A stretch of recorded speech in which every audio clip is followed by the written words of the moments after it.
بسم الله الرحمن الرحيم إن الحمد لله نحمده تعالى ونستعينه ونستغفره ونعوذ بالله من شرور أنفسنا ومن سيئات أعمالنا من يهده الله فلا مضل له ومن يضلل فلا هادي له وأشهد أن لا إله إلا الله وحده لا شريك له وأشهد أن محمدا عبده ورسوله وبعد أيها الإخوة والأخوات السلام عليكم ورحمة الله. Vous avez donc remarqué que cette année, le thème principal des conférences que l'on a abordées durant le mois de Ramadan est justement donc le Coran, la parole d'Allah subhanahu wa ta'ala. Vous avez aussi donc assisté pour certains d'entre vous à un concours du Coran. Comme vous l'aurez remarqué, cette parole d'Allah subhanahu wa ta'ala, chacun d'entre nous, et quel est son rapport avec cette parole. Mais il est important, avant de parler donc de ce rapport que l'on a avec cette parole, de revenir un petit peu en arrière. Et lorsque l'on dit de revenir un peu en arrière, c'est d'essayer donc de se rappeler le prophète sallallahu alayhi wa sallam et ce moment qui est très très important pour lui, où il va donc recevoir la révélation.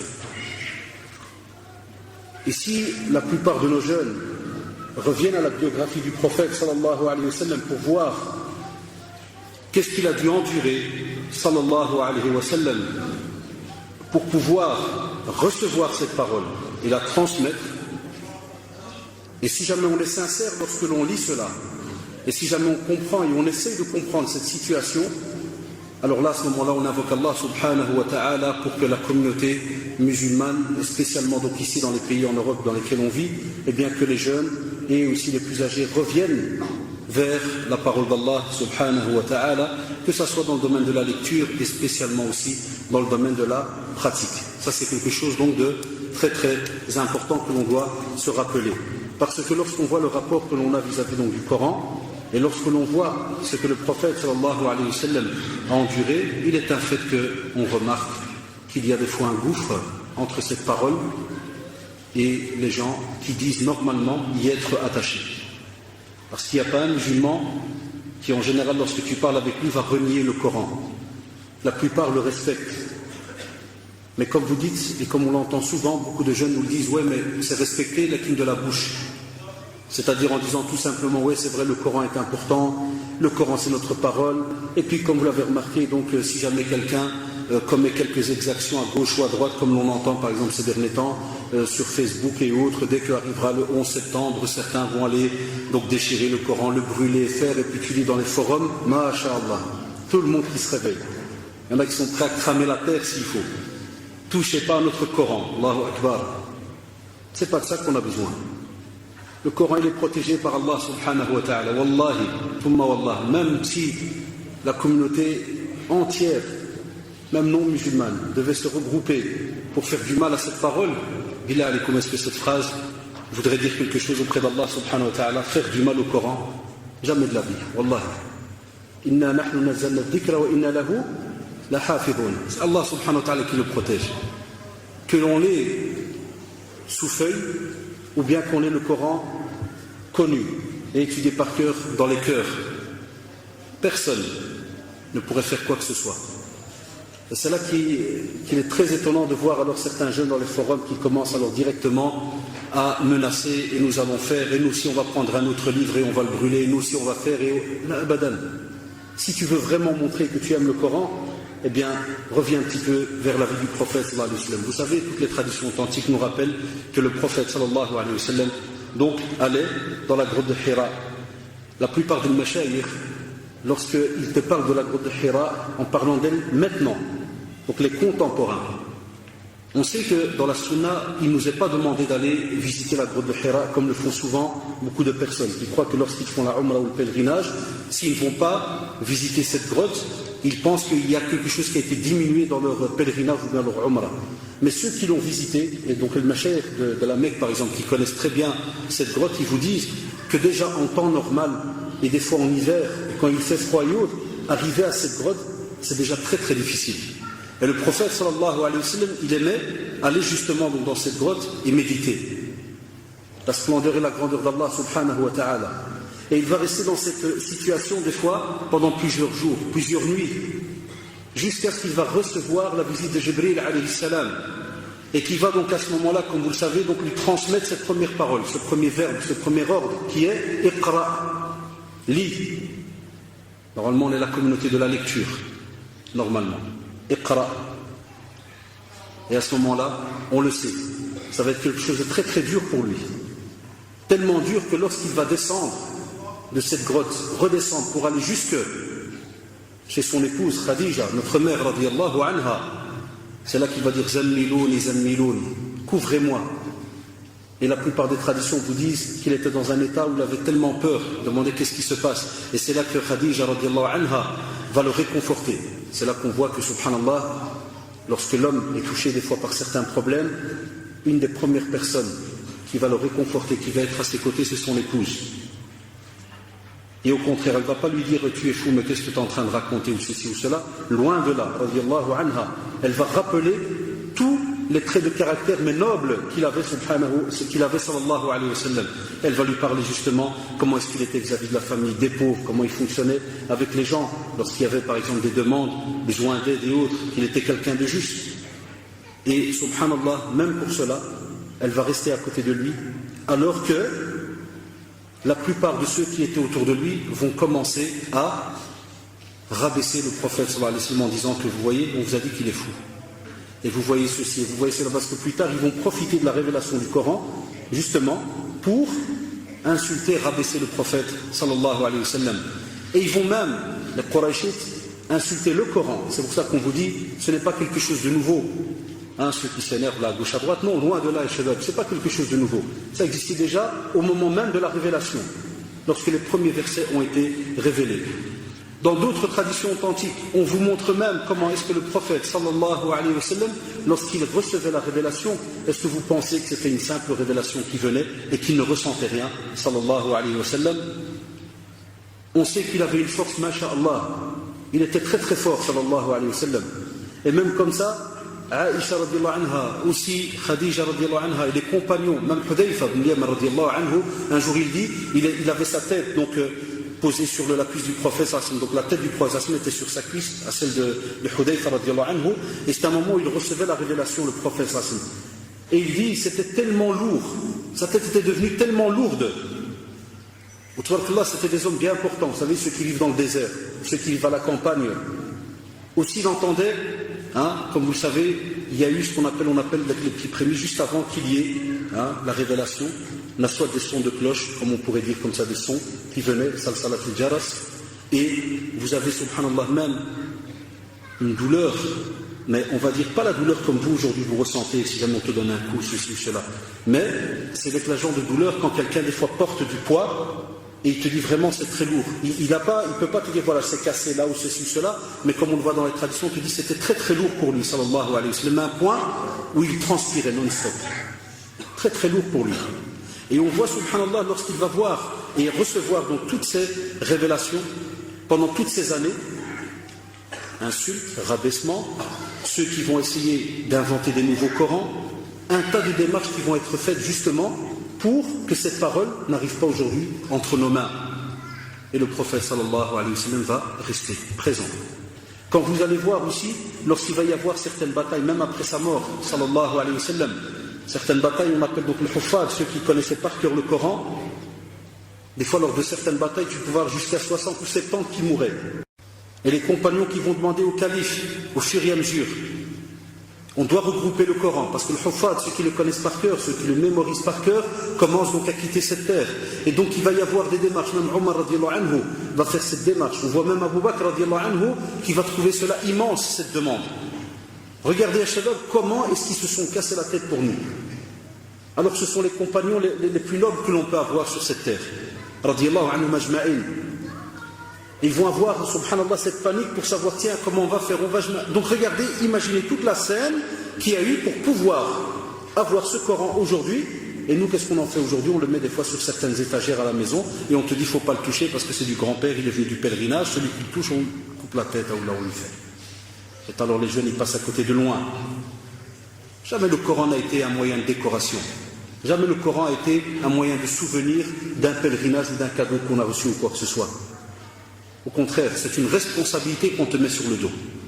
Et c'est pour cela que Aujourd'hui, le titre de la conférence, vous l'avez remarqué, وَقَالَ الرَّسُولُ يَا رَبِّ إِنَّ قَوْمِ اتَّخَذُوا هَذَا الْقُرْآنَ مَهْجُورًا. C'est grave. Déjà, on en parle autant du prophète sallallahu alayhi wa sallam par rapport au Quraysh, le fait de la révélation de ce verset dans Surat al-Furqan. Et Allah subhanahu wa ta'ala, donc on voit dans ce verset, on dit que le messager, le prophète sallallahu alayhi wa sallam, dira: Seigneur, mon peuple a vraiment pris ce Coran pour une chose délaissée. Parce que justement, on savait qu'il venait d'y avoir une révélation, c'était l'opportunité pour Abu Jahl et toute sa bande de venir et commencer à casser sur le prophète sallallahu alayhi wa sallam. Même les compagnons, les scribes, qui vont plus tard se faire attraper aussi en sachant que celui-là connaît le Coran. Celui-là ou celle-là, on l'a attrapé réciter le Coran à la maison. On venait, on l'a frappé. Même dans la famille d'Omar ibn Khattab, l'histoire avec sa sœur. Billah alaykoum ya shabab, regardez combien d'événements se sont passés dans un laps de temps restreint. Et tout cela, subhanallah, pendant une vingtaine d'années, pour qu'aujourd'hui, et après plus de 1430 années, 1431, on a encore des personnes qui délaissent le Coran et certains ne sont même pas au courant des fois que ce Coran, entre guillemets, est lisible pour différentes raisons, on va le voir plus tard. On vous dit aussi que où sont ceux qui se rappellent les bienfaits d'Allah subhanahu wa ta'ala? Pourquoi on pose cette question? Parce que le Coran est justement un bienfait d'Allah subhanahu wa ta'ala pour nous. Parce que c'est une guidance comme on le voit dans certains versets. C'est une lumière. Il n'a pas été comme ça révélé tout simplement pour une petite période et qui touche seulement le prophète. Non, c'est une guidance et une lumière pour nous tous. Dedans s'y trouvent tous les bienfaits que tu peux imaginer sur terre. Dedans s'y trouve, wallahi, ton moment de plaisir, ton moment de sérénité, ton moment de sincérité entre toi et Allah subhanahu wa ta'ala. Ceux qui le lisent, ils savent de quoi je parle. Il n'y a pas, ouais, je vais m'étaler dans un parc, je vais me reposer. Non, tu peux te reposer. Ça, c'est pour le corps. Parce que tu as envie de relâcher un peu ton corps. Il n'y a pas de problème. Mais lorsqu'on doit parler justement de ce qu'il y a dans cette tête et dans le cœur, comment tu le reposes? On va voir après comment certains le reposent.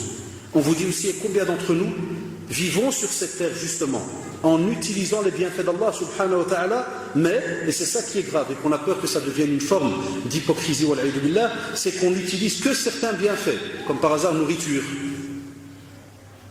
l'eau,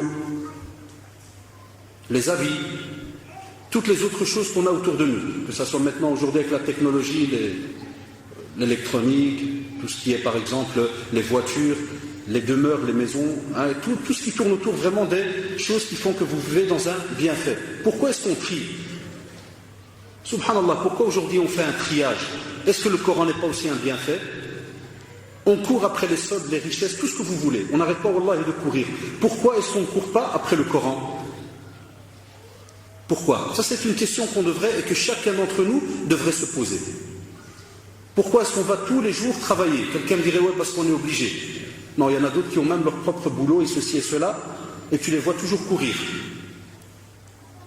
Et pourquoi est-ce que pour le Coran, on ne se sent pas obligé d'aller le lire, l'étudier tous les jours? Pourquoi pas? Vous avez remarqué, nous on est descendu petit à petit en barème, on dit, ne fût-ce que le lire.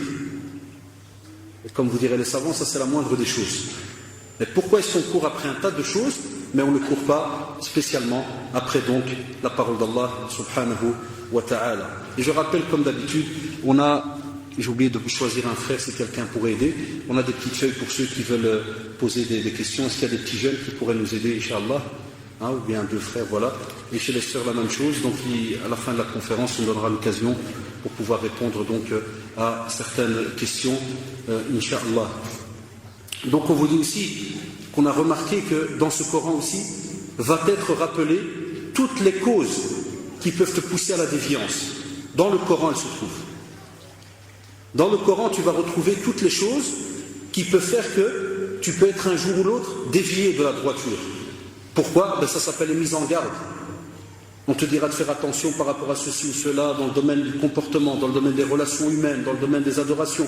Tu vas retrouver un tas de mises en garde dans le Coran. Tu vas aussi retrouver dedans des histoires anciennes, mais qui nous servent à nous de leçons jusqu'à la fin des temps. Wallahi, même si on parle de Pharaon, et qu'on parle de son despotisme, de son tyrannisme et ainsi de suite, tu vas retrouver des imitations de Pharaon, même en 2010. Des fois même dans ta famille. Wallah, il y a des familles, tu peux trouver une imitation d'un petit Pharaon. C'est un petit. Et il est là, et moi, avec un M majuscule, et certains ils sont étonnés, d'où il vient. Non, lis le Coran. Wallah, ça ne va pas t'étonner.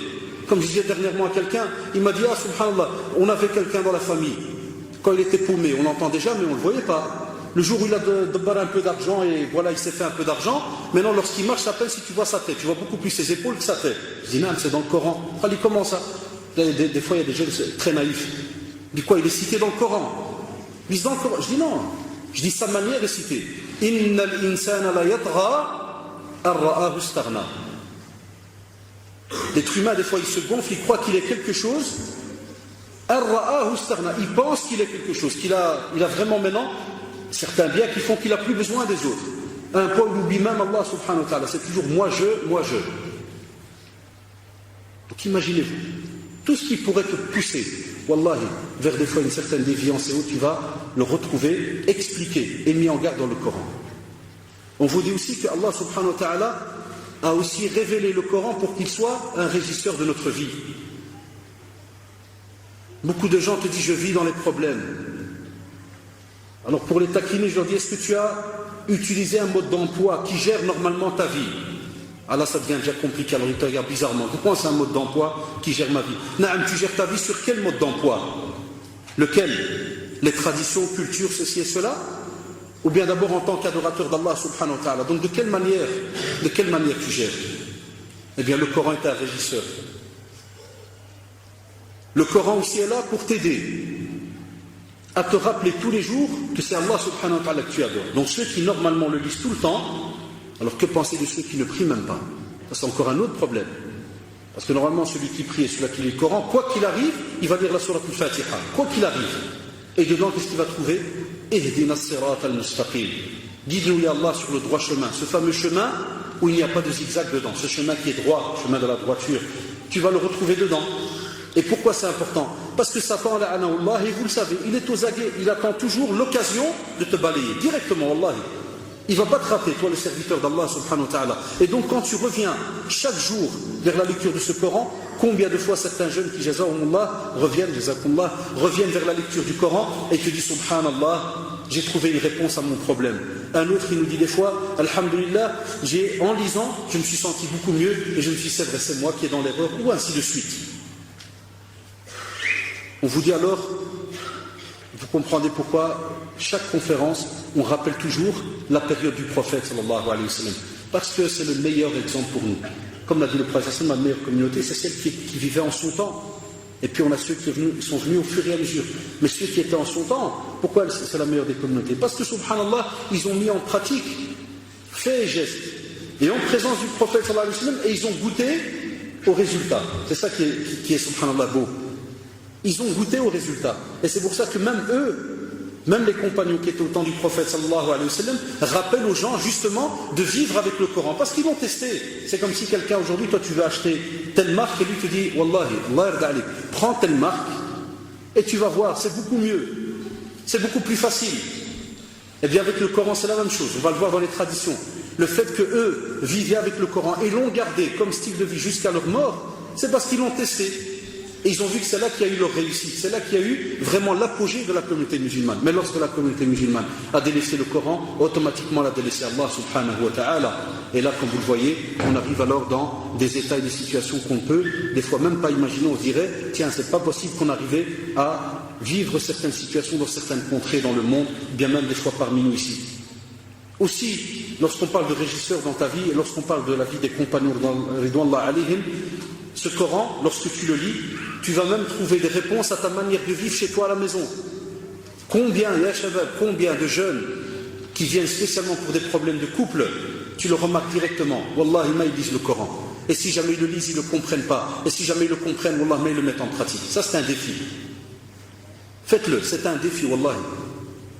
Problème dans ta vie de couple, quand tu vas, subhanallah, voir certains versets qui te parlent comment est-ce que normalement tu es censé fonctionner avec ton époux ou bien ton épouse, tu vas trouver la réponse dans le Coran. Un point même, ou si tu veux même, on va dire que tu as fait tout ce qu'il y a à faire. On a mis des personnes neutres qui vont venir, des arbitres pour essayer de trouver une solution. Et on n'a pas trouvé, Allah subhanahu wa ta'ala va vous dire alors essayez de terminer tout cela dans le bien. Comme vous vous êtes mariés dans le bien, terminez dans le bien. Est-ce que nous aujourd'hui c'est ce qu'on fait? Non. à un point où sur Bruxelles, un bon pourcentage d'avocats maintenant, wallah, ils ne travaillent qu'avec les musulmans ou les pseudo-musulmans. Ils ne travaillent qu'avec eux. Et ça, je l'ai eu de mes propres oreilles, donc face à face avec un avocat, ici pas loin. Et quand je suis rentré avec un proche à moi pour un papier administratif, donc rien à voir avec le divorce, ni rien du tout, c'est pour des papiers, donc il manquait quelques papiers, donc on a été lui remettre des papiers pour son dossier. Et puis je vois que dans la salle que des Arabes, que des musulmans. Et ce qui était drôle, à un côté il y avait des femmes et à un côté des hommes. Wallahi, dans une petite salle d'attente. Et il y a des femmes par là, des hommes par là. Donc nous on avait rendez-vous, je rentre, je lui fais qu'est-ce qui se passe? Il m'a dit c'est pour les divorces. C'est normal parce qu'on ne met pas en pratique la parole d'Allah subhanahu wa ta'ala. Et après j'ai voulu, pour argumenter, parce que je me suis dit tiens, il se peut qu'ils ont fait leur possible, mais il faut une petite démarche entre guillemets de l'avocat, exprès en revenant, en s'asseyant, salam alaikum, et puis tu demandes au premier, Kada il te fait, ah là, ils ont voulu même shahat, Allah je vais les shahat. Comme ça vient directement il salut. Ah non, j'ai dit ça va, parce qu'il croyait aussi que j'étais venu là pour remplir un dossier dur. Il m'a dit tu sais comment ça se passe? Je dis non, je ne sais pas comment ça se passe. Il m'a dit, ah, ils veulent le shahat, je vais les shahat, il n'y a pas de problème. Et voilà, ils sont là, subhanallah. Avec le Coran qu'on a pris entre guillemets comme guide, qu'on a pris comme exemple durant notre vie. Et on le voit la plupart du temps maintenant, dans tous les problèmes de couple, le Coran il est absent. Et revenez à nos conférences sur les programmes normalement religieux qu'on est censé trouver dans une vie de couple. Qu'est-ce qu'on demande à tous nos jeunes? Qu'il y ait un programme coranique entre vous dans vos soirées. Et normalement, alors, Shabab, un jeune qui a grandi avec le Coran depuis qu'il est tout petit, et une fois qu'il est marié, est-ce qu'il va le quitter comme ça tout simplement? Normalement, si cela a été fait avec plaisir, je ne parle pas de notre génération, c'est un autre problème, mais les jeunes de maintenant, où c'est à l'école arabe, à le reste, ceci, cela, normalement, ils sont censés, une fois mariés, continuer, parce que c'est un bagage qui ne te quitte pas. Comment peut-on garder une montre à vie? Il y a des personnes qui disent, ça c'est ma montre, ça fait 30 ans. Et le Coran, on le quitte. Comment on peut garder un bijou pendant 20 ans, 30 ans, et des fois même le porter sur soi? Et le Coran, non. Il y a d'office un problème là, il y a quelque chose qui n'est pas logique et normal pour la communauté qui se dit celle de Mohammed sallallahu alayhi wa sallam, qui est la communauté du Coran. Que faire aussi quand tu as même des non-musulmans qui des fois viennent nous rendre visite ici au centre en nous disant j'ai un ami musulman au travail et il m'a donné les sens en français. Donc il ne lui a pas donné le Coran en arabe, donc il lui a donné le sens en français.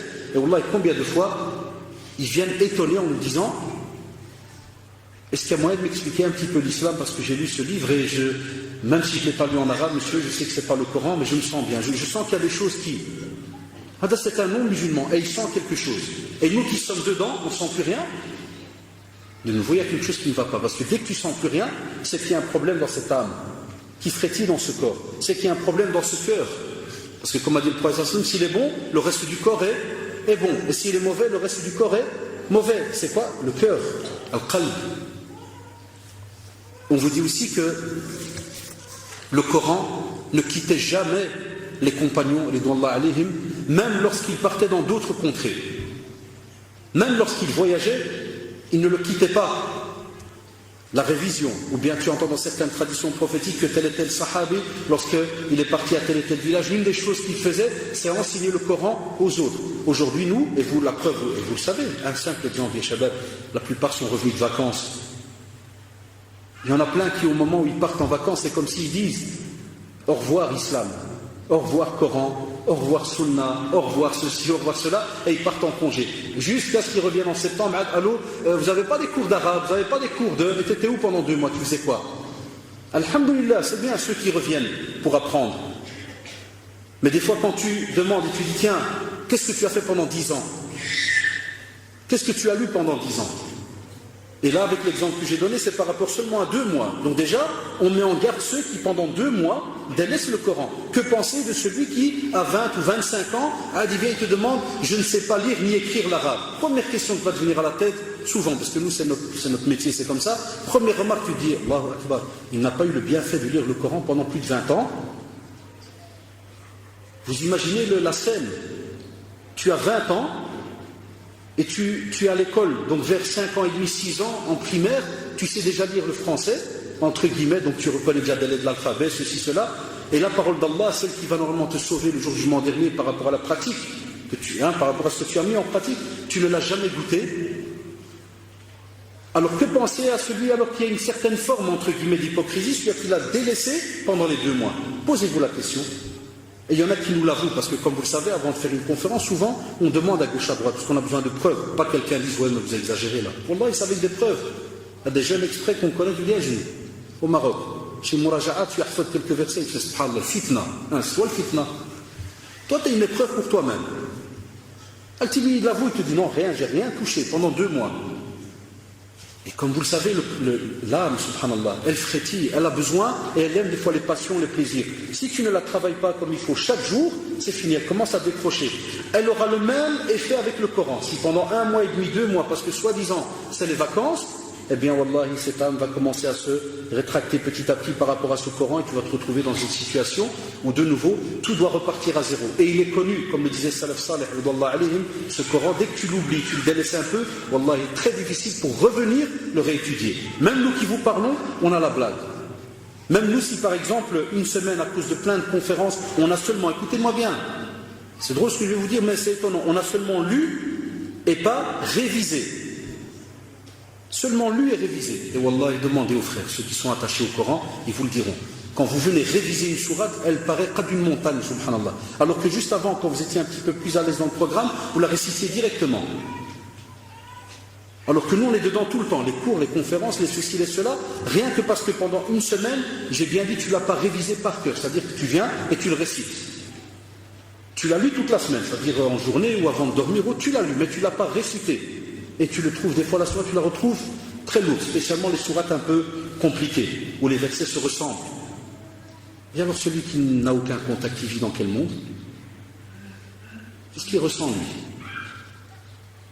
Qu'est-ce qu'il ressent? Ça c'est une question donc qu'on devrait se poser. C'est pour ça qu'on vous dit que ce Coran, cette parole d'Allah subhanahu wa ta'ala, il n'y a pas un double jeu à avoir avec elle. Tu ne peux pas la délaisser et toute la journée tu es là, Ya Allah aide-moi, Ya Allah fais-moi, Ya Allah, tu invoques et tu fais.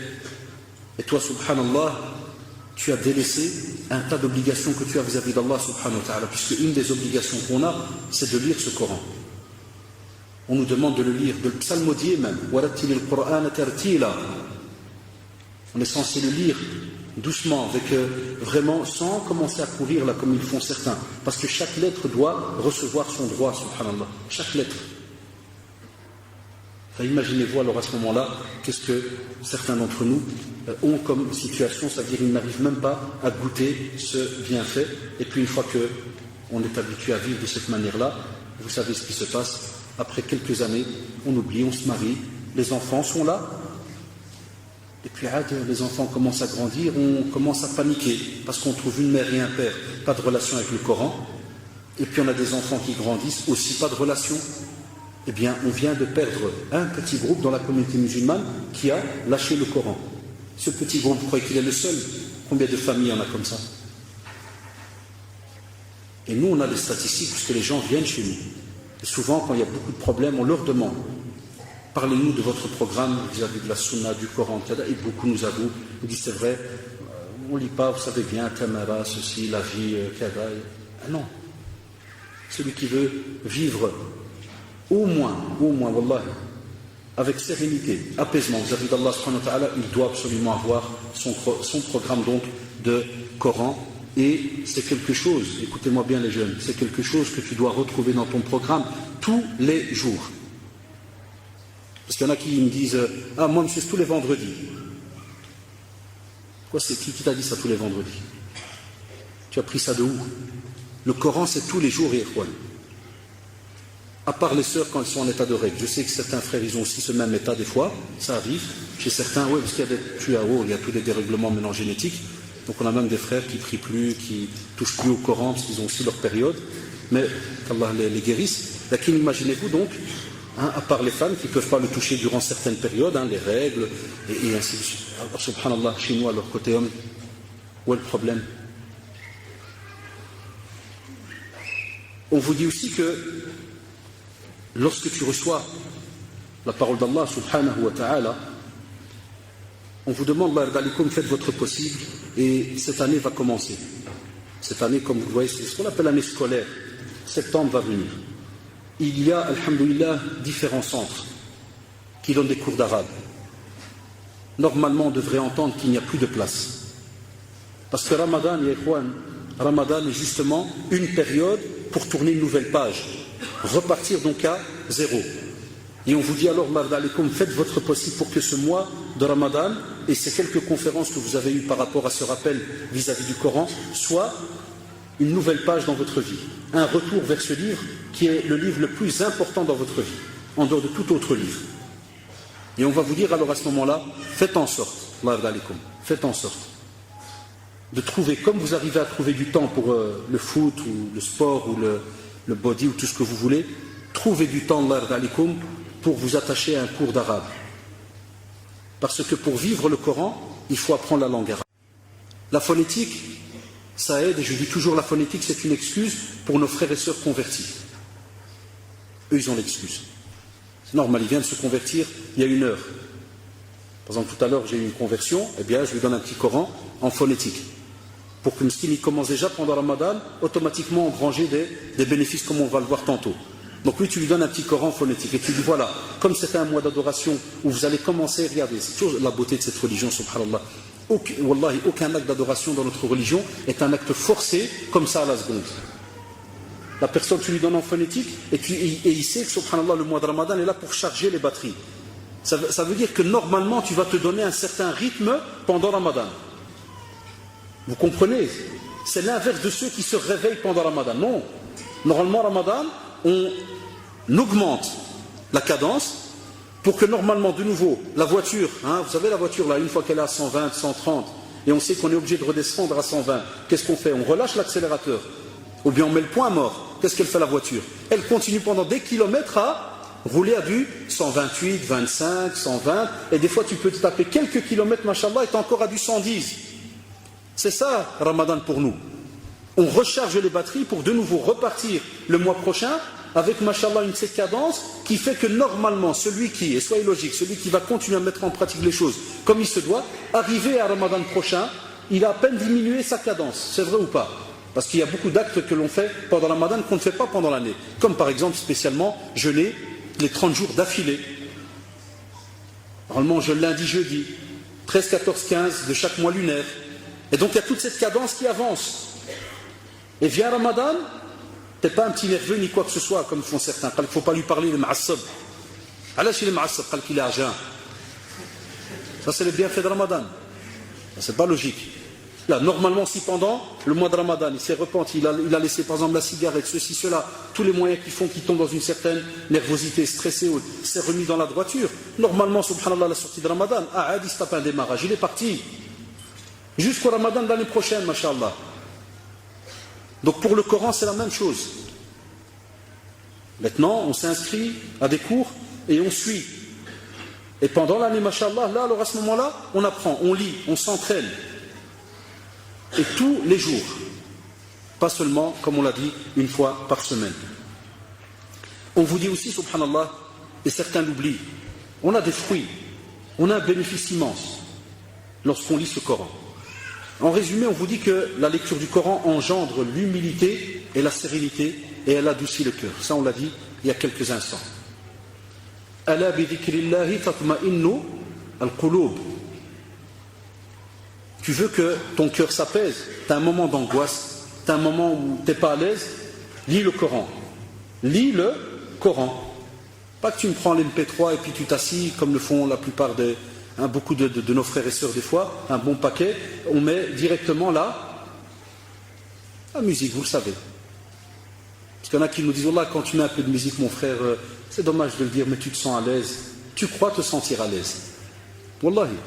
Ça, c'est un long débat avec nos jeunes. Et il y en a parmi nous, parce que j'en connais, je vois des têtes, je vois de tout, je vois des accros parce que j'en connaissais certains et autres, et des accros. Et tu lui dis, il n'y a pas moyen de faire, Allah, moi tu m'enlèves la musique, tu m'as tout enlevé. Allahu Akbar. Regardez jusqu'à quel niveau de foi on est arrivé. Mais que tu lui enlèves le Coran ou autre, il n'y a pas de je te prends, il n'y a pas de. C'est vrai, c'est pas grave. Est-ce que c'est pas grave, billah alaykoum? Wallahi, c'est grave.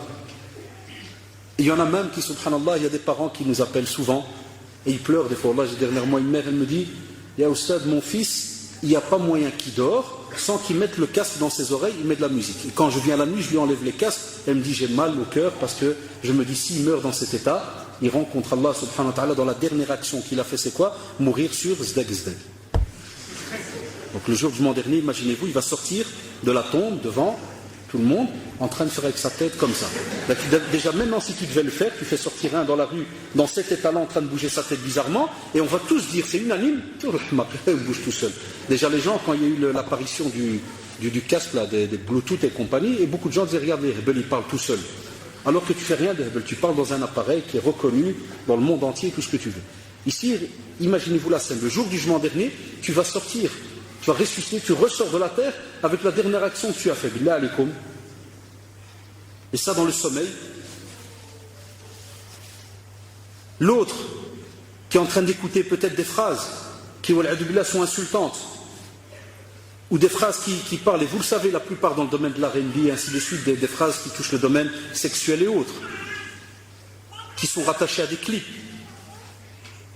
Et je vous en passe les détails. Et la personne, il est là comme si de rien n'était. Tout va bien, on est bien. Là. Non, impossible, tu me dis que tu es attaché à la communauté du prophète, sallallahu alayhi wa sallam. C'est pas logique. C'est tout à fait contradictoire. C'est pour cela qu'on vous dit, si jamais tu veux que ton cœur s'apaise, habitue-toi à mettre du Coran. C'est important, Shabab. Wallah, je ne sais pas comment on peut le rappeler, mais beaucoup d'entre nous. Hatta la preuve, si je sais qu'on ne fait pas souvent ça en Belgique, dans certains pays le font, s'il fallait des fois maintenant dire, Yallah Shabab, qui sont ceux qui sont prêts à se repentir et à prendre leur GSM, ou bien les appareils qu'ils ont avec eux, rentrer dans le fichier MP3 et me faire tout ce qu'il y a. Et aller chez eux à la maison dans leur iTunes là, et enlever toutes les musiques qu'il y a. Il y a plein qui vont te dire, ouais, le repentir se fait étape par étape, mon frère. C'est comme pour la drogue, hein. On n'arrête pas la chiche en 2 minutes quand même. Vu qu'en 2 secondes, moi j'arrête hip-hop là ou le rap ou je sais pas quoi et je saute directement le Coran. C'est pas la même bougeotte, ça bouge pas de la même manière. Mais na'am, wallahi. Ça prouve qu'il y a un petit problème, là, il y a un khalal là quelque part, hein, dans cette âme, hein, et puis ce qui me fait rire encore plus, c'est les examens de passage qui arrivent. Alors tu as certains, ils viennent, Ya Rabbi, en phonétique, il est même plus habitué à le dire en arabe, Ya Rabbi aide-moi, et il ne sait même pas comment il ouvre ses doigts, il ta'awouj. Masha'Allah, c'est bien, on va dire il est sincère, mais ce qui y vient. Mais toi qui as ce regard de médecin de l'extérieur, c'est comme si le médecin, quand il te voit des fois dire je veux guérir, au même moment tu es en train de manger des choses qui te foutent en l'air. Le médecin il sourit, il dit mais c'est pas normal ce que vous faites, vous êtes un suicidaire. Ben ça c'est notre regard à nous de l'extérieur là. Tu as de la musique, la voiture, tous les ruinats, puis après il vient chez toi des fois. Hein, on en a, des fois ça arrive au quartier. Il passe avec la musique matin et soir, puis des fois il vient, il te fait mon frère, salam alaikum, si hadda, toi viens. J'ai une entrevue pour un travail. Et Allah, il va m'aoun, Inch'Allah. Allah, il va les aveugler, mon frère. Et je le regarde des fois, je dis, Inch'Allah. Je ne veux pas lui casser le moral. Je dis, Inch'Allah. C'est vrai qu'entre aveuglés, hein, je dis, ouais, Inch'Allah. Allah, subhanahu wa ta'ala, c'est vrai, il est capable de tout faire. Et c'est vrai, Wallah, la preuve, c'est qu'au même moment, il te donne plein de bienfaits. Il te donne plein de bienfaits, alors que toi, tu as fait la hijra du Coran. Tu l'as délaissé. Et même comme ça, tous les jours, Allah, et vous le savez, même ceux qui sont parmi nous qui ne lisent pas le Coran, ils sont comblés de bienfaits. Parce qu'Allah subhanahu wa ta'ala l'a dit. Il est Rahmanun fi dunya et Rahimun fi l'akhirah. Quand tu dis Ar-Rahman et Rahim, il est clément sur terre avec tout le monde. Il donne les biens à tout le monde. Mais le jour du jugement dernier, il ne donnera que à certaines catégories, certaines choses. Et non. Mais maintenant, tu as raison. Tu vas à une entrevue et tu fais, et il te donne des bienfaits. Mais toi, tu le délaisses. Elle engendre aussi, la lecture du Coran, engendre aussi la certitude qui est la foi complète. Parce qu'au plus tu lis le Coran, au plus, subhanallah, comme l'a dit, la première étape, ça veut dire que tu as attrapé l'humilité, tu as acquis une certaine humilité, sérénité. À ce moment-là, normalement, il faut bien me suivre, tu comprends ce que tu es en train de lire. Quand tu comprends ce que tu es en train de lire, le cœur est automatiquement connecté à ce cerveau. Parce que le cerveau l'envoie, subhanallah, des ordres, il envoie un tas de choses. C'est pour cela que des fois, certains le disent, il lit le Coran, il arrive à certains versets, il frissonne. Ça veut dire que ça, c'est un très très beau niveau. C'est ce qu'on espère, wallah, acquérir chacun d'entre nous. C'est-à-dire que tu as compris ce que tu es en train de lire. Tu vis le Coran. Et j'ai rappelé cet exemple des centaines de fois. On le voit spécialement dans la prière de Tarawih. Une moitié de la mosquée capte qu'on est dans une sourate où on est en train de parler de l'enfer, du paradis et autres, et l'autre moitié, on est là et on regarde. temps en temps, Shaitan il te fait, ouais, il a tardé, hein. Et puis des fois, il te rappelle qu'il y a le métro, qu'il y a ceci, parce qu'il y en a qui me disent après toi, le métro, Kada, toi, tu es encore connecté à une sourate, il te fait, ah, il qalima, puis on a raté le métro. Toi, tu ne comprends même pas de quoi il te parle. Pourquoi? Parce que, comme on l'a dit, toi, tu es déjà dans cette fameuse certitude, tu es connecté à autre chose. Celui qui ne comprend pas, il ne sera pas être connecté. Et des fois, ça fait mal au cœur parce qu'on vient et on prie des heures et des heures. Et si tu demandes des fois à un jeune, tu lui dis, moi, des fois pour taquiner, je fais à certains copains, il fait, Allah, monsieur, vous dites, qu'est-ce qu'il a prié? Wallah, man araf. T'as prié tous les tarawih? Il fait, ouais. Qu'est-ce qu'il a dit? Moi, je sais pas, mais c'était bien, hein. Beau son, hein. Et là, vous entendez souvent ça. Ah, il avait un très très bon son, hein. Ah, des mélodies, il monte, et il a de ses sons, il reste des fois longtemps, des secondes. Mais il a dit quoi? Wallah, je sais pas. C'est de la folie, Ikhwan. C'est pas normal, Allah d'alikum. Je comprends que, même nous qui vous parlons, on a encore des fois des difficultés avec certains mots, kada, on est toujours en train d'apprendre, mashallah. Là, je comprendrais, dans le tafsir, kada, mais qu'au moins, tu me dis, ouais, voilà, c'était telle sourate, et mashallah, j'ai compris, parler de ceci, de cela, de telle communauté, même ça, on n'a pas. Même ça, on n'a pas. Chez beaucoup d'entre nous. Aussi, elle engendre la peur et l'appréhension de la dernière demeure. Ce Coran, c'est ça qui est beau, à chaque fois il te rappelle, quand tu le lis, il te rappelle, subhanallah, l'au-delà. Pour te dire, Ya Abdallah, tu n'es pas sur terre indéfiniment. Tu vas la quitter. Et par exemple, tu vas trouver Inna alladhina amanu wa aminu salihati kanat lahum jannatu firdausi nuzula. Ah, le Jannah, Firdaus. Mashallah, tu dis le Jannah, Firdaus, c'est quoi? On regarde à côté en français, ou bien on appelle, on fait. T'es heureux, tu dis, ah, mashallah, alhamdulillah, j'ai la foi, j'ai kada, ya Rabbi, il va me donner le Firdaus, il va me donner. Voilà, c'est ça qui est beau. Ça, c'est ta petite vie privée. C'est ce qu'on espère que vous allez goûter un par un. C'est votre petite vie privée, là, quand vous êtes en train de lire. Rabbana hab lana min azwajina wa dhurriyyatina qurrata a'yun. Ah, mashallah, tu es en train de lire des versets qui te rappellent quoi? Que tu es en train d'invoquer Allah subhanahu wa ta'ala pour qu'il fasse que, justement, ta famille, ton époux, tes enfants, ton épouse, tes enfants, ou bien l'épouse quand elle lit, la prunelle des yeux, mashallah. Ça veut dire que vraiment tu invoques Allah subhanahu wa ta'ala pour que, mashallah, ce qu'il y a autour de toi, pas plus beau et qu'il soit protégé, ainsi de suite. Tu le vis de nouveau. Et puis des fois, tu passes sur certains versets où tu vois Satan, la'anahullah, regardez ça, ça restera une preuve contre lui jusqu'à la fin des temps. Ça menace qu'il a fait là. Ça menace qu'il a fait là de nous embellir tout ce qu'on est en train de faire. Certains, par exemple, ils te font certaines choses et ils croient que c'est du bien. Parce que Satan leur embellit ça. Par exemple, il joue au loto, il te fait non, moi j'essaie de gagner un peu d'argent. Il lui embellit, alors que c'est haram. Mais quand tu lis ça, subhanallah, tu vas te renseigner sur ce verset. C'est là que automatiquement tu dis Al-Hafidullah, effectivement, il est en train d'essayer de m'arnaquer là. Il veut m'attirer vers un chemin qui est grave. Lakin, de nouveau, c'est quand tu le lis. C'est seulement, si et seulement si. Vous vous rappelez cette règle à l'école, hein? Si et seulement si. Tu le lis, tu le comprends et tu essaies de le mettre en pratique. On te dit aussi qu'elle concrétise la prédication vers Allah subhanahu wa ta'ala. C'est normal. Quand quelqu'un, par exemple, lit un beau passage, ils sont tous beaux. Donc il lit un beau passage et il sort, par exemple, il rencontre ses amis. Normalement, wallah, chacun d'entre nous est censé à ce moment-là, c'est un exemple, s'il vient de lire quelque chose qui l'a touché, de dire à son ami, il dira tiens, fais attention. Comme par exemple pour le crédit, il arrive sur le passage qui parle du crédit riba et que c'est une déclaration de guerre, kada, il rencontre quelqu'un dans la famille, il dit Al-Hafidullah, aujourd'hui je suis tombé sur un de ces versets, j'ai eu peur, déclaration de guerre. Là, chez nous c'est direct à la seconde. Al-Hafidullah, quelle guerre? Na'am, crédit entre toi et Allah subhanahu wa ta'ala, kada, ceci, et bien d'autres versets dans d'autres domaines. Et on rappelle, le Coran, celui qui le lit tout le temps, ça l'aide pour la prédication. Et spécialement quand on a l'arabe et qu'on arrive alors à étudier. Comme par exemple Surat Al-Asr. Des fois tu peux être avec des amis, puis tu entends et tu te dis ouais, un tel, il est parti dans l'égarement, il a fait ci. Ah, c'est bien un petit argument, tu dis ouais, Allah subhanahu wa ta'ala il l'a dit. Il dit si on ne fait pas attention, regarde, Wal-Asr, Inna al-insana lafi khusr. Inna, t'inquiète ça, il y a un cachet dessus. Inna al-insana lafi khusr. L'être humain, c'est-à-dire Allah subhanahu wa ta'ala juré par le temps. Et l'être humain, effectivement, peut, wallah, vivre dans une perte totale. Sauf qui? Vous avez regardé la beauté, le Coran te parle. Sauf qui? Illa alladhina amanu wa amilu salihati wa tawasaw bil haqqi et wa tawasaw bis sabr. Voilà, tu peux déjà donner 4 cours.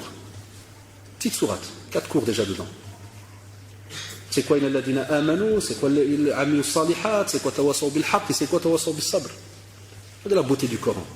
Une petite sourate en fait une conférence. Que tu peux même maintenant, une sourate comme l'Asr, là tu peux faire 4 conférences. C'est de la beauté, ce Coran que nous on a sous-estimé. Une phrase, tu en fais des conférences, comme vous savez parler de l'imam. Il y a des machères qui ont donc fait le charge de Tawhid, tu peux rester dessus pendant des mois. Les ikhwan. Et nous on croit que c'est comme ça anodin, c'est des petites phrases toutes simples. Non, mashallah, toute notre vie est régie donc par cela. Aussi, le Coran guide vers ce qu'il y a de plus droit. Et ça, alhamdulillah, je crois que depuis ce que je dis tout à l'heure, je crois que vous l'avez compris.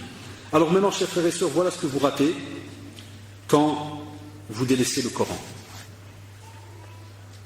On sait que Allah subhanahu wa ta'ala nous a donné l'occasion, et c'est une des preuves qu'il est juste, subhanahu wa ta'ala. Il nous a donné l'occasion pendant tout un laps de temps. C'est comme une course. D'engranger des hasanat. Pas d'engranger du matériel. Parce que ça, il nous l'a dit dans le Coran aussi. Al-hakumu zid at-takathur hatta zurtumu al-maqabir. Nous aujourd'hui, c'est pas al-hakumu qira'at al-Qur'an ou la. Al-hakum, c'est-à-dire les gens, ils ont été pris là, à ce moment, ils deviennent presque aveuglés, ils font pas attention, ils se font avoir, ils sont pris dans une vague bizarre qui est laquelle d'amasser les richesses. Jusqu'au jour où ils ont rendu visite à qui? À leur dernière demeure, la tombe. L'avant-dernière encore, parce que bon, je ne vais pas rentrer dans les détails. Donc ils rendent visite à la tombe. Cette tombe qui va les mener à leur justement dernière demeure, paradis ou enfer. Donc on vous dit, si jamais quelqu'un, tu lui mets une publicité, tu lui dis demain, il y a des soldes dans tel magasin. Vous connaissez la suite de ce que je vais dire. On court. On court, ce qui est tout à fait normal chez l'être humain. Il court. Il a un capteur qui est normalement logique, c'est la preuve qu'il n'est pas hmaq. Il court vers les soldes. La preuve, il y a quelqu'un, ce magasin, demain, il fait 60%. Est-ce que tu vas aller aujourd'hui? Et elle a répondu. Tu vas aller quand? Donc vous êtes tous normaux, hier. Non, il y a parmi nous, certains, ils ne sont pas encore normaux à 100%. Parce que ça, ils l'ont compris pour les soldes. Mais pour le Coran, quand tu lui dis, comme il a dit Ibn Mas'ud, à chaque fois que tu lis Alif Lam Mim, Alif Harf, Lam Harf, Mim Harf, et qu'à chaque fois 10 hasanat, qu'est-ce qu'on te dit? Non, j'ai pas besoin. J'ai pas besoin. Non, mon frère, Jazakallah, j'ai pas besoin. Là, si je vais prendre des gens qui ne lisent pas le Coran, je leur disais, lis le Coran, tu fais non. Alif Harf, Lam Harf, Mim Harf. Ouais, shukran, ouais, Allah, t'as raison, mon frère. Mais il ne va pas bouger, il va rester là. Tu veux t'inscrire à un cours de langue arabe et tout? Oui, Inch'Allah, il n'y a pas de problème. 2 secondes après, tu dis, écoute, il y a le magasin tel là qui vend telle et telle marque, il fait 90%. Je crois que tu n'auras pas fini la phrase, il n'y a plus de corps. Il n'est plus là. Et aussi, il est où? Il est déjà parti. Et ce n'est pas des blagues tout ça, et vous le savez, c'est des choses qui sont concrètes autour de nous. Et même. Deuxièmement, le Coran, c'est le meilleur dhikr que tu peux avoir, c'est le meilleur rappel qu'on a entre les mains. On peut faire des rappels avec l'invocation, le dua, et le Coran, subhanallah, c'est ce meilleur rappel que tu as entre les mains. C'est pour cela qu'on vous dit, Allah d'alikum, que la récitation du Coran, elle a un mérite très très élevé auprès d'Allah subhanahu wa ta'ala. C'est pour cela que le deuxième grand bénéfice immense que tu perds, c'est lequel? C'est que ton élévation de degré au paradis et auprès d'Allah subhanahu wa ta'ala, tu le perds. Et de nouveau pour qu'on voit, et ça c'est ce que je vais vous donner chaque fois un exemple de la vie sur terre et par rapport à la religion. Ça vous allez voir si on est tous normaux comme on le dit. Ça veut dire quoi? Tu es dans une société. Et on te dit, monsieur Abdel, si jamais vous faites tel examen, très simple, vous devenez chef d'équipe. Et si vous ne le faites pas toute votre vie, vous allez rester comme ça devant un petit tournevis ou bien devant une chaise, une table et ainsi de suite. En général, qu'est-ce qu'on fait? Et si même on vient, on vous dit, monsieur, si vous faites cet examen, vous le réussissez, vous avez plus 500 €. Plus une prime, plus la voiture et carte d'essence. Il y en a déjà pendant que je parle, ils rigolent déjà. Regardez l'être humain, comment il capte à la seconde. Parce que c'est le rêve de beaucoup d'entre nous. Tous ceux qui travaillent, qui n'ont toujours pas la carte d'essence. Il y a l'ado qui est à l'étage au-dessus, lui, il a tout. Et moi, il n'y a rien. La même chose avec le Coran. Au plus tu lis, subhanallah, le Coran, au plus Allah subhanahu wa ta'ala te fait monter en degré. Un point, le jour du jugement dernier, on va justement, tu seras ressuscité par rapport donc à ces actes que tu faisais, plus on va te dire continue à lire et monte jusqu'à ta dernière lecture, ton dernier verset. Et tu auras donc autant de hasanat qui vont faire alors que le jour du jugement dernier, ce nombre de hasanat va faire alors en sorte que tu sois dans les plus hauts degrés, les plus hautes sphères du paradis. Et nous aujourd'hui donc, la même chose.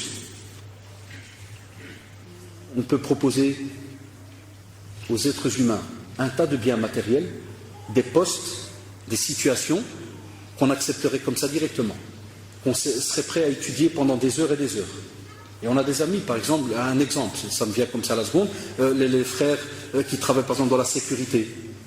Ils me le disent, tu rentres dans la sécurité, et puis tu fais un examen avec la BAC, ou comment ils les appellent, et puis un examen pour pouvoir fouiller, et puis après tu fais un examen pour le port d'armes, et puis tu fais un examen pour...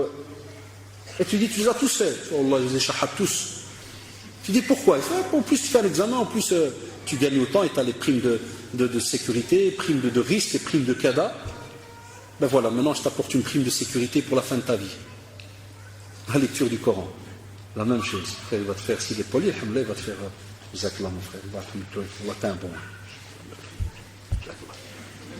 Soit il va aller, mashallah, il va le mettre en pratique. Wallah, il va le mettre en pratique. Il va rentrer, il va se dire subhanallah. Ça c'est le nafs al-lawwama, c'est qui subhanallah se bat là. Il va dire subhanallah, c'est vrai. J'ai bougé pour 36 000 examens, j'ai étudié des syllabus et des trucs de fou. Et pour le Coran, aller apprendre des lettres d'alphabet, pour le lire, il y en a qui le font. Et d'autres, Satan il vient, il leur dit, mon frère, le Coran, il ne va jamais disparaître. Tu as toute ta vie pour revenir. L'examen, c'est demain. Et si tu le rates, tu es fini. Et comme vous le savez, quand il te fait la première proposition, et que, subhanallah, tu t'y attaches, ça c'est un des stratagèmes de Satan qui fait qu'après tu as dur à revenir en arrière parce que Satan vient de t'étudier à la seconde. Il sait qu'il y a une porte qu'il peut ouvrir chez toi, la porte du matériel. Choisir entre ici-bas et l'au-delà. Alors que le musulman, il a le droit de choisir les deux, s'il n'y a pas de contradiction. Il peut choisir les deux. Les deux. Travail et il étudie à côté. Aussi le Coran, regardez quel autre bienfait. Le Coran, il va intercéder en ta faveur le jour du jugement dernier. Le jour du jugement dernier, il va intercéder en ta faveur. De nouveau un exemple sur terre. Si jamais tu vas travailler dans un nouveau boulot, c'est incroyable. Et quand on te dit, écoutez monsieur, c'est un boulot à risque, il y a de l'argent, il faut prendre des choses. Est-ce qu'il n'y a pas quelqu'un de connu qui vous connaît? Tu dis, oui, moi j'ai travaillé avec monsieur un tel qui était votre directeur. T'es fier ou pas quand il te dit, ah monsieur, on vous engage direct, t'es fier? T'es fier directement. Imagine-toi le jour du jugement dernier, et c'est mieux que ce qu'on vient de raconter. Le Coran viendra et va intercéder, comme on le voit dans la tradition authentique, auprès d'Allah subhanahu wa ta'ala, pour dire que justement, on a délaissé les passions, les envies, on a délaissé un tas de choses. Il dira, ya Allah, il a délaissé un tas de choses pour lire ta parole. Et il viendra intercéder. Parce que le jour du jugement dernier, comme vous le savez, il y aura des intercessions. Même le prophète sallallahu alayhi wa sallam viendra intercéder pour sa communauté. Le prophète sallallahu alayhi wa sallam. Faites alors le cheminement inverse. Il a sallallahu alayhi wa sallam trimé pour nous, il nous a tout apporté, on a délaissé son Coran et après on veut son intercession le jour du jugement dernier. Vous croyez qu'elle est donnée à n'importe qui? Shafa'a. Allah, elle est donnée à n'importe qui. Donc ça c'est important. Aussi, on vous dit que le Coran, lorsque la personne le lit et que ce Coran va venir donc témoigner, on a des petites sourates, mashallah. Et ça, il y a une tradition dans Muslim, Sahih Muslim. On a des petites sourates, subhanallah, qui font aussi en sorte qu'il y a, on va dire, entre guillemets, une genre de dispute ou d'intercession. Écoutez cette tradition. On vous dit le prophète, sallallahu alayhi wa sallam, donc ça c'est Nawas ibn Sam'an qui dit cela, radiallahu anhu, il dit le prophète, sallallahu alayhi wa sallam, a dit, le jour de la résurrection, on fera venir le Coran. Et ces gens qui le mettaient en pratique dans ce bas monde. Et il est précédé par les chapitres, la sourate Lavage, sourate al-Baqarah et Ali Imran, qui voudront discuter en faveur de celui qui les lisait et appliquer leurs principes. Allahu Akbar. On ne peut pas imaginer ça aujourd'hui. Dans ce monde maintenant, on ne sait pas imaginer cela. Mais des sourates viendront se disputer par rapport aux frères et à la sœur qui ont lu justement ces sourates-là et qui les ont mis en pratique. Quel sharaf, wallah, et quelle fierté d'avoir des sourates qui vont se disputer pour toi le jour du jugement dernier. Parce que tu les lisais et tu les mettais en pratique.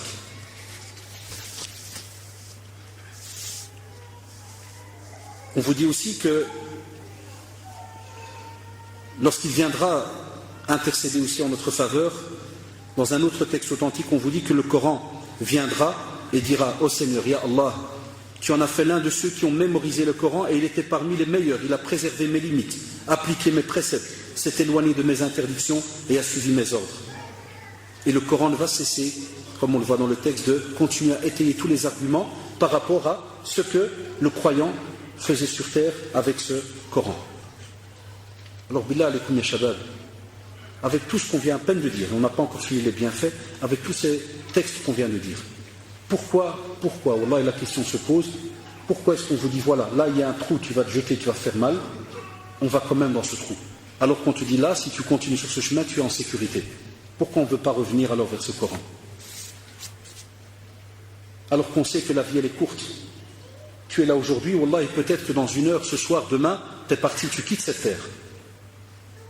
Et tu veux délaisser tous ces bénéfices. On peut être que quelqu'un qui n'est pas normal à ce moment-là, ou quelqu'un d'aveuglé, ou quelqu'un qui a un cœur où il y a déjà un cachet dessus, un cadenas. Et là, c'est grave à ce moment-là. Le prophète sallallahu alayhi wa sallam aussi, d'après Aïcha radiallahu anha dans le Bukhari et Muslim, elle nous dit que celui qui lit assidûment le Coran et qui excelle dans sa lecture sera avec les nobles anges messagers qui ne font qu'obéir à leur Seigneur. Celui qui lit péniblement le Coran et en hésitant dans sa lecture aura quand même 2 récompenses. Allahu Akbar. Ça c'est l'argument pour ceux qui nous disent des fois, oui mais je ne sais pas bien lire, je fais des erreurs, 2 récompenses, et Shabbat. Aïcha radiallahu anha te donne la parole du prophète, donc c'est une parole qui est donnée. Tu as 2 bénéfices. À ceux maintenant qui s'entraînent à lire même en phonétique, nos frères et sœurs convertis qui des fois, et c'est ça que, alhamdoulilah qu'on a encore des frères et sœurs convertis qui nous appellent, ils nous remontent le moral, parce qu'il y en a qui nous appellent au téléphone et ils pleurent. Et monsieur, je me sens hypocrite, kada, je lis le Coran, mais je suis sûr que je casse des lettres et je mange des lettres et ils pleurent. Tu dis, mais arrêtez de pleurer, au contraire de pleurer de joie, parce que c'est bien, vous êtes récompensés. Donc même vous, vous êtes nouveau, vous n'arrivez pas à bien lire, et vous avez par exemple été à partir de demain acheter un petit Coran de fusque en phonétique, le temps d'apprendre l'arabe, chaque fois que tu te débaises avec une lettre, alhamdoulilah, ton intention est bonne parce que tu apprends. Je ne parle pas de celui qui vient et qui lit le Coran n'importe comment, on en a. Ça c'est un autre phénomène. De ceux qui normalement ils ont l'arabe, mais ils lisent le Coran, on entend ça des fois même chez certains imams, dans certaines mosquées. Le Coran il est massacré. Ça c'est un manque de respect total vis-à-vis du Coran. Il lui lit n'importe comment, il assure et il prend des lettres et ainsi de suite. Celui-là, ça c'est celui qui n'a pas d'excuse, parce qu'il sait le lire, il l'a étudié. Nous on parle de celui, machallah, il fait un effort, il veut l'apprendre, et il bloque, et il se trompe de lettres, il la change, puis il revient en arrière, parce qu'on ne peut pas changer une lettre en restant comme ça, sans la corriger. Si quelqu'un te la corrige, accepte la correction. Et revient alors en arrière et relit donc le verset. Et je disais dernièrement dans une mosquée, en rappelant aux jeunes un petit peu l'importance du Coran, je leur disais justement, quand vous allez comme ça à la mosquée pour prier le Dohr ou bien l'Asr, spécialement maintenant il y a encore les derniers jours de congé, pourquoi les jeunes ne se mettent pas dans un petit coin, demandent à l'imam ne fût-ce que 5 petites minutes, Cheikh, donne-nous 5 petites minutes, on voudrait lire la Fatiha et tu nous la corriges. Le lendemain soir tu reviens, Cheikh, pour la Rabbin Nas. Vous savez c'est connu, il ne faut jamais venir avec un gros paquet. Avec un gros paquet, le chef il va arabe. Ça se peut, il va se dire, oh là, ils sont malins, ils veulent me gratter un cours de Coran gratuit. Mais alhamdoulilah, ils ne sont pas tous comme ça. Il y en a qui, machallah, il n'y a pas de problème. Tu viens chez lui, tu dis, cher, 2 petites minutes. Et même moi, je vais aller plus loin. Qu'est-ce qui t'interdit de donner un cadeau au cher? C'est quelque chose qui a été délaissé ce dernier temps. Qu'est-ce qui t'interdit de le faire? Tu viens, tu lui dis, cher, voilà, une petite sourate, kada. Après quelques semaines, tu viens avec un petit cadeau, cher, à dire, Zakallah, pour ce que tu as fait pour nous, et ainsi de suite. Machallah. On n'a pas d'excuse. Aussi, l'excellence de la récompense pour ceux qui l'apprennent et pour ceux qui l'enseignent. Dans le Bukhari et Muslim, sur le Ibn Umar, le prophète a dit, la jalousie n'est permise que dans 2 choses. Un homme à qui Allah subhanahu wa ta'ala a donné d'apprendre le Coran et de passer des heures de la nuit et du jour à le lire et à méditer sur son contenu. Et un homme à qui Allah subhanahu wa ta'ala a donné une fortune qui ne le fait que dépenser dans le bien, de nuit et de jour. Hein? Beaucoup reviennent du Maroc avec des disputes, jalousie, parce que tu es descendu, tu as bâti, tu avais de l'argent, tu avais récolté de l'argent, amassé de l'argent pendant peut-être 1 an ou 2, 3 ans, tu n'as pas été, tu descends, machallah, tu bâtis un bel étage, et puis tu vois la jalousie qui commence, les paroles, les ceci, ou bien un autre parce qu'il a acheté telle chose, ou bien la voiture, ou bien, ça c'est de la jalousie qui est interdite en islam. Wallahi, elle est interdite. La vraie jalousie qui est acceptée, c'est là. Là, on vous demande de vous battre par rapport à cela. Allez-y. Soyez jaloux par rapport à... Tu as de l'argent et tu le donnes fils sabilillah. Soyez jaloux par rapport au fait que tu étudies le Coran tout le temps et tu as envie d'avoir la même récompense que celui qui étudie et que tu voudrais étudier. Jazakallah. Soyez jaloux, ça c'est bon ça. Ça c'est une jalousie positive. Tandis que l'autre, le jour du jugement dernier, elle est un regret immense pour certains. Et aussi, on vous dit que celui qui apprend donc le Coran, il grandit en valeur, et l'imam Shafi'i radiallahu anhu, rahimahullah, disait aussi que celui qui apprend le Coran, sa valeur grandit. Quand vous entendez tous ces textes, eh bien ça vous montre que celui qui apprend le Coran, sa valeur grandit. Quand on parle d'imam Shafi'i rahimahullah, et l'imam Malik, l'imam Ahmed Muhammad, comme vous savez tous les autres grands, l'imam Abu Hanifa, c'était des personnes qui vivaient avec le Coran, le connaissaient, l'expliquaient, le mettaient en pratique toute leur vie, et leurs élèves, la plupart du temps quand tu lis certaines biographies de leurs élèves, la même chose. On te demande, une des premières choses, c'est d'abord d'étudier le Coran, et puis ils rentrent dans les autres sciences. Regardez, subhanallah, comment ça fonctionnait étape par étape. Pourquoi? Parce que dès que tu mets en pratique, ou bien dès que tu étudies le Coran, et que tu as la langue arabe, à ce moment-là, wallah, tu peux comprendre les autres sciences. Et ça, c'est une parenthèse. C'est pour ça que certains jeunes ne comprennent pas des fois certains sujets, parce qu'ils rentrent, ils viennent pour apprendre la religion et n'apprennent toujours qu'un petit sujet, et puis ils partent. Et des fois, ils sont dans des centres pendant 10 ans à prendre des cours de religion, mais ils n'ont pas étudié le Coran. Ils s'étonnent que ça ne marche pas. Il y a des choses qui ne fonctionnent pas. Ça doit aller de pair. L'apprentissage de la religion et ton étude de Coran à côté de cela. Aussi, le Coran apporte la paix à celui qui le lit, et on le retrouve dans Sahih Muslim. D'après Abu Huraira, il dit que le prophète sallallahu alayhi wa sallam a dit, lorsque des gens se rassemblent dans une demeure consacrée à Allah subhanahu wa ta'ala pour réciter le Coran et pour l'étudier ensemble, alors la paix de la présence divine, sakina, donc descend sur eux. Et la miséricorde d'Allah subhanahu wa ta'ala les recouvre. Et les anges qui les entourent, ils sont là autour d'eux, ils les entourent. Et Dieu, Allah subhanahu wa ta'ala, les mentionne à ceux qui se trouvent auprès de lui. Allahu Akbar, regardez, rien que dans cette tradition, 3 bienfaits immenses. Tu es en train donc de lire le Coran, et tu sens automatiquement as-sakina, la paix d'Allah subhanahu wa ta'ala descendre sur ce groupe qui est en train de le lire. Et la miséricorde qui va te recouvrir. Les anges qui t'entourent. Donc 4 points, 4 bienfaits.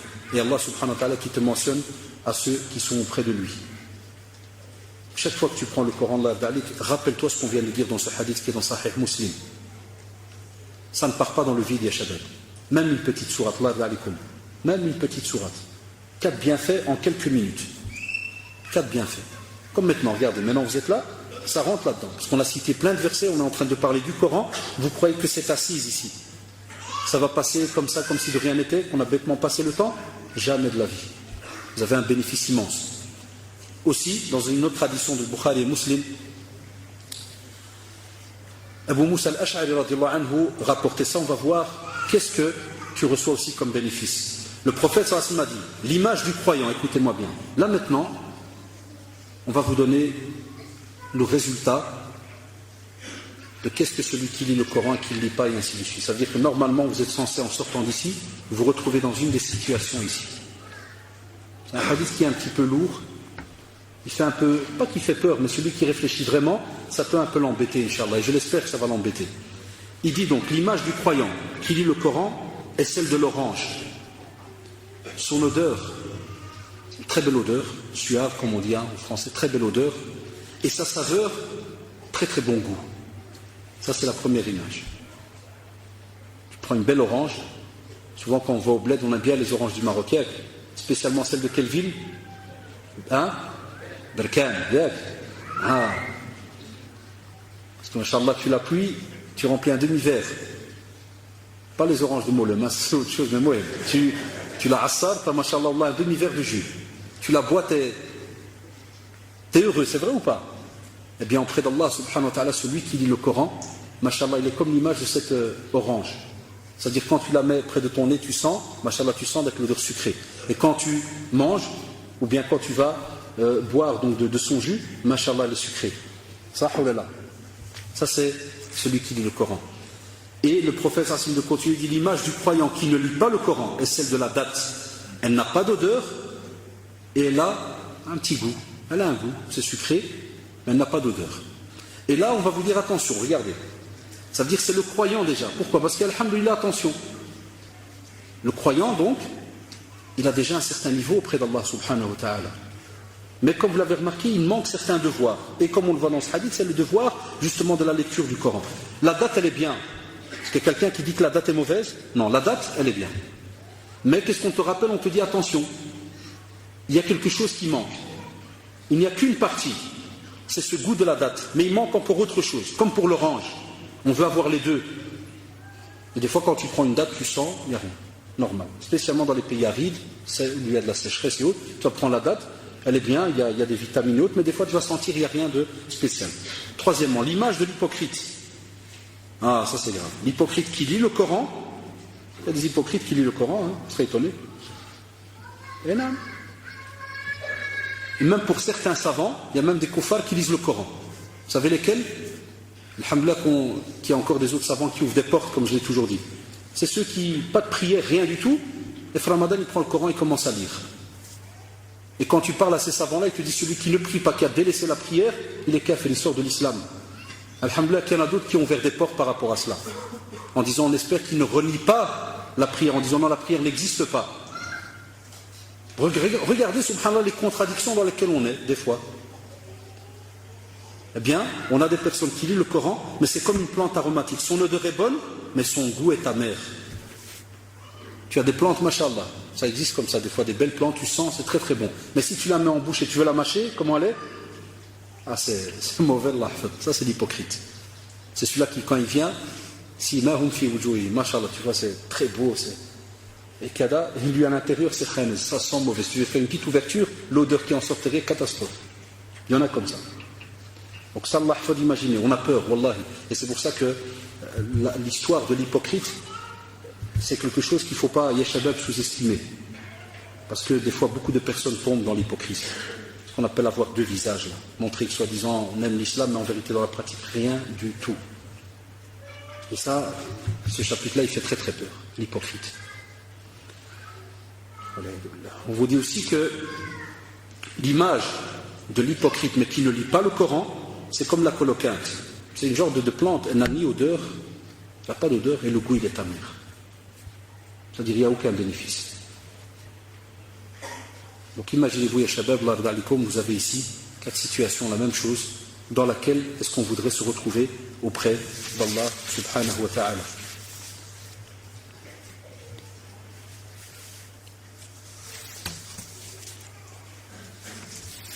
En conclusion, Inch'Allah, on va vous dire que celui qui veut apprendre le Coran, avec tout ce qu'on vient de dire, il faudrait absolument changer notre intention. Tajdid al-niyya, ya shabab. Changer l'intention. Et ça, alhamdoulilah, tant que vous êtes vivants, ya ikhwan, les sœurs aussi, profitez chaque jour de revoir votre intention. Chaque fois que tu te lèves le matin et qu'Allah subhanahu wa ta'ala t'a donné l'occasion de revivre un jour, c'est-à-dire que c'est un jour en plus dans l'adoration. Ça veut dire, wallah, c'est un bienfait que tu as reçu, que celui qui est mort la veille n'a pas reçu. C'est pour ça que chez nous en islam, on n'espère pas la mort. Il n'y a pas comme ça espérer la mort tout simplement. Là, parce qu'au plus tu vis, ou bien des fois tu dis, ouais, ceux qui sont morts, alhamdoulilah, au moins ils n'ont pas de problème. Non, qui t'a dit ça? Au plus tu vis, au plus tu as l'occasion d'adorer Allah subhanahu wa ta'ala. Et comme a dit le prophète, qui te dit qu'un acte d'adoration que tu vas faire maintenant de ton vivant, mashallah, il est inestimable auprès d'Allah subhanahu wa ta'ala. Donc revoyez, et c'est ce qu'on fait tous, on doit revoir son intention chaque jour, parce qu'on commet tous des erreurs. Deuxièmement, on vous demande aussi de craindre Allah subhanahu wa ta'ala et de s'éloigner des péchés. Parce que comme vous le savez, s'attacher au Coran et à côté faire des choses contradictoires, parce que on a aussi des cas comme ça. Il y a longtemps, parce qu'il y avait des périodes où je risquais ma peau comme ça, quand j'étais avec... c'est donc assis dans la rame de métro. Et un couple de jeunes s'est assis en face de moi, garçon et une fille. Et ce qui est drôle, c'est un drôle de paradoxe. C'est pour ça que je dis tout à l'heure hypocrite, kada, ça fait des fois bizarre, mais on ne juge pas Allah les gens, on n'est pas des juges. Mais, donc j'étais assis comme ça, béton, puis j'entends, il fait, écoute cette sourate, t'as vu comment elle est bien? Donc moi je me suis dit, ils sont mariés, c'était des jeunes, mais tu ne sais pas savoir. Puis à ce moment, il lui dit, demain on va à tel et tel endroit. Elle lui dit, je dois essayer de voir comment je vais bricoler. Je vais voir comment je vais faire. Puis je me dis, vous savez, ça, ceux qui parmi vous, des fois, ils sont un peu dans la pratique, ça leur arrive. Des fois, ils se disent, je parle ou je parle pas. Est-ce qu'ils vont insulter ou ils vont pas insulter? Est-ce qu'ils vont mal le prendre, ils vont bien le prendre? Puis à ce moment, je leur fais, vous êtes, machallah, très beau couple. Puis le frère instantanément, non, on n'est pas mariés. Vous n'êtes pas mariés? Il fait non. Et la sourate que tu lui as fait passer là, t'es pas tombé sur une qui parle d'adultère et autres? T'es pas tombé sur un verset qui parle de cela?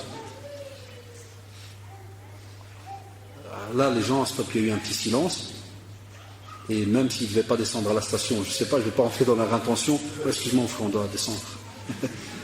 Il vaut mieux qu'ils descendent encore ici-bas que dans l'au-delà. Hein. Elle descend, il n'y a pas de problème. Donc des fois, il nous arrive à taquiner certains.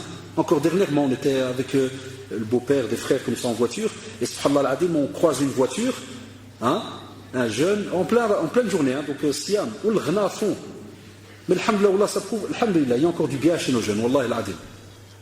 Et je vois donc le beau-père par la fenêtre, il fait salam alaikum. Un peu de Coran, Allah yardalik. Le frère dit, tous il ferme, à la seconde. Il y a un mec qui tient le volant encore pour dire, il n'y a plus rien, hop. Hein? Je l'ai vu l'ange de la mort, je ne sais pas ce qu'il a vu. Ah, il n'y a plus rien. C'est bien, il y a le khayr. Mais est-ce que tu as peur de l'être humain là qui vient de te parler? Donc Allah yardalik, ça veut dire quoi? Oser parler à certains jeunes. Ceux qui spécialement mettent une croix sur la musique et plein de mauvaises actions, osez parler. Faites vivre ce que vous ressentez aux autres. Il ne faut pas être gêné. Faites-leur vivre cela. Et nous, souvent, on a remarqué, on attend toujours que c'est un petit boulahia qui doit parler. C'est comme si c'est écrit ici, c'est toi qui dois parler. Mais les autres, ils ne peuvent pas parler. Non. Tu peux faire un petit rappel simple. Même si tu sais que, subhanallah, toi-même, parce que des fois, il y a des gens qui disent non, mais, et c'est pour ça que je dis le cours sur l'hypocrisie, ça serait bien un jour une conférence là-dessus, mais c'est un peu compliqué. Parce qu'il y a des jeunes qui pensent que si jamais il parle, et que lui-même fait encore des erreurs, ah, vous savez, les jeunes, qu'est-ce qu'ils vont lui dire à la seconde? Fais le musulman, fais le musulman. Et toi, tu fais quoi? Je lui dis, tu fais quoi, toi? Tu fais le musulman. Ben, alhamdoulilah, à ce moment-là, il a une petite étincelle, là. Il s'est dit, tiens, une petite lumière qui s'est ouverte, je vais lui parler. Profite alors de ce conseil-là. Ya shabab, yarhamukallah. Même si vous êtes entre vous, ne laissez pas Satan, la'anahullah, mettre un bouclier entre vous et votre frère, même si des fois lui-même commet des erreurs et vous fait une nasiha. Croyez que nous qui faisons des conseils, on ne commet jamais d'erreurs. On est des êtres humains. Kullu bani adam khatta. Tout être humain commet des erreurs. Les meilleurs, c'est ceux qui se repentent, les shabab. Et pour terminer, aussi, videz votre cœur de tout ce qui est, entre guillemets, futile. Et je vous l'ai dit tout à l'heure, donc on a parlé de musique, ça c'est autre chose, tout ce qui est les péchés, mais des fois, tu as des personnes, ils viennent et te disent, c'est un exemple, hein, tu dis au frère, tu fais, moi, tu vois les moteurs diesel, moi je crève pour le moteur diesel. Moi je le connais par cœur. C'est comme mon frère, le moteur diesel. Dès que je démarre, je sais. Moi j'ai des amis comme ça, tu vois, je parle avec lui, il me fait, moteur diesel, il me fait, ah, je démarre ta camionnette, démarre. Faire la seconde, je dis ce qu'il y a. Et dès que tu démarres un verset, tu dis quelle sourate, voilà. Comme tu as justement des petites choses comme ça qui des fois, entre guillemets, c'est un peu futile. Tu me dis, je connais par cœur le moteur diesel. Wallah, c'est bien. Mais tu sais bien que c'est pas mohim, c'est bien. Mais, humbad. Mais tu as des jeunes, des fois, ils viennent chez toi, là je taquine, parce que chaque conférence, dès que je capte un ami, je dis, d'office, je vais le taquiner, c'est du football. Il vient, il te fait rien, mon frère, regarde. Et il fait la balle, par exemple, il tourne sa jambe, il reprend la balle. Comment ça s'appelle? Hein? Comment? Le tour du monde. Le Mgharba, c'est ceux qui font le tour du monde en 10 secondes. Il vient, il tourne sa jambe, il fait tac, et il reprend la balle directement. Il y a que le tour du monde, ça s'appelle. Il y a une autre version, il y a un autre hadith. C'est comment? Non, là, c'est comment ça s'appelle? Le pincement de jambes. Non, ça, c'est chez des spécialistes de. Parce qu'on a les trafiquants du quartier, puis on a Sahab qui sont dans les équipes de foot. C'est la divergence, mon frère. Il faut accepter. C'est sûrement daïf, mais bon, ça arrive. Non. Donc il y a les différentes traductions. Pincement de jambes et le tour du monde. Et tu vois, le frère, il vient chez toi, tu lui dis, des fois je t'acquis certains cheveux, et comment t'arrives à faire le tour du monde? 1 an d'entraînement à Khaïd. 1 an, je crève, et des fois je fais des marches arrière, je tombe, et je t'aouge, 1 an. Et des fois, tu es là, tu le regardes, tu fais. Et il attend de toi que tu lui dises, Masha'Allah, que tu sautes de joie, et tu vois qu'il est déçu. Quand il parle à des bidons comme nous, qui s'en foutent de tour du monde, et tu le regardes, tu fais, ah, c'est bien, il te fait, ah, tu sais pas ce que c'est. Je dis, ouais, t'as raison, alhamdoulilah, je sais pas ce que c'est. C'est le tour du monde. Et quand tu lui demandes un hadith, quelque chose, il ne connaît rien. Là, alors je peux te dire, on va faire un tour du monde. Ah, parce qu'il n'y a rien. Donc, les choses futiles. Des fois, on se rattache à des trucs. Et aussi terminer par, je crois que c'est le résultat de tout ce qu'on a dit, connaître, aimer et respecter le Coran. Ça, c'est le résultat de toute cette conférence. Apprenez Allah d'alikum à connaître et à aimer ce Coran. Et à ce moment-là, vous allez savoir le respecter, le mettre en pratique. Donc vous aurez remarqué, Shabab, que Il y a moyen encore de dire beaucoup de choses, mais, alhamdoulilah, la semaine prochaine, Cheikh Mustafa, Inch'Allah, Castille viendra pour donner justement donc une dernière conférence, parce qu'on a fait tout un cycle, comme vous l'avez remarqué, c'est la 3e sur le Coran. Donc, Allah alaikum, faites votre possible. Comme vous le savez, il y a toujours moyen de revenir vers certains actes d'adoration quand on a cette sincérité, quand on a l'intention qui est sincère. Allah subhanahu wa ta'ala nous dit « وَمَن يَتَّقِ اللَّهِ يَجْعَلْ لَهُ مَخْرَجًا » toujours. Tu crains Allah subhanahu wa ta'ala.